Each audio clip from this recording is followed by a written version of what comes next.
1793 के एक्ट में आपने देखा कि कैसे जो बोर्ड ऑफ कंट्रोल्स थे उनकी सैलरी यानी कि उनके अधिकारियों और कर्मचारियों की जो सैलरी थी कैसे भारत के राजस्व से देना स्टार्ट हो गया। तो यहीं से भारत को ये लोग आर्थिक तौर पे लूटना शुरू कर दिए थे। तो 1793 के बाद कब एक्ट आएगा? 1793 के बाद जो एक्ट आएगा वो आएगा 1813। कब आएगा? 1813।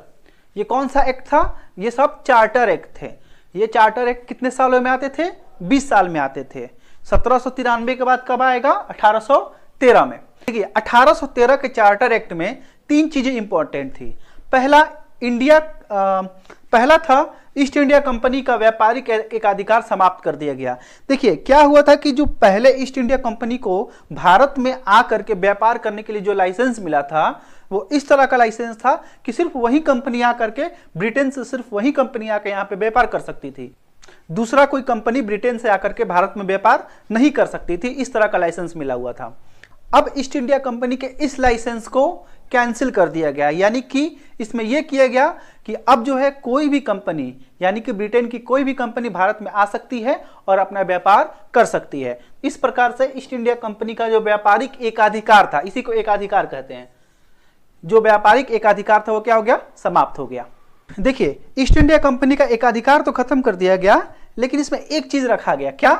कि जो चीन के साथ व्यापार था, चीन के साथ जो व्यापार था और पूर्वी देशों के साथ चाय का जो व्यापार था, उसमें ईस्ट इंडिया कंपनी को अभी भी एकाधिकार मिला था। सिर्फ वही कंपनी अब ये वाला व्यापार कर सकती थी। ये अभी भी बरकरार था। ठीक है। इसके बाद ईसाई पादरियों को भारत आने की परमिशन दे दी गई।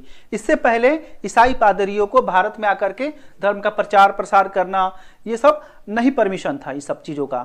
लेकिन 1813 के एक्ट के बाद ईसाई पादरियों को भारत आने और यहाँ पे आकर के अपने धर्म का प्रचार प्रसार करना, मिशनरी खोलना, इन सब चीजों की परमिशन दे दी गई। ठीक है।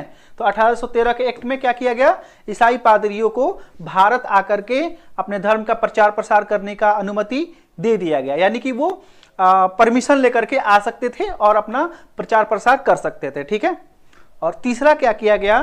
तीसरा जो था वो स्थानीय सरकारों को टैक्स लगाने का अधिकार दे दिया गया, यानी कि जो लोकल गवर्नमेंट थे, स्थानीय जो सरकार थे, स्थानीय जो सरकार थे, उनको टैक्स लगाने, उसको वसूल करने का इनको क्या दे दिया गया? अधिकार दे दिया गया। ठीक है। और अगर कोई ये टैक्स नहीं देता था तो उन पे क्या किया जाता था? उनको अगर कोई टैक्स नहीं देता था तो उनको दंडित करना भी स्टार्ट कर दिया गया। तो यहाँ पे क्या हो गया?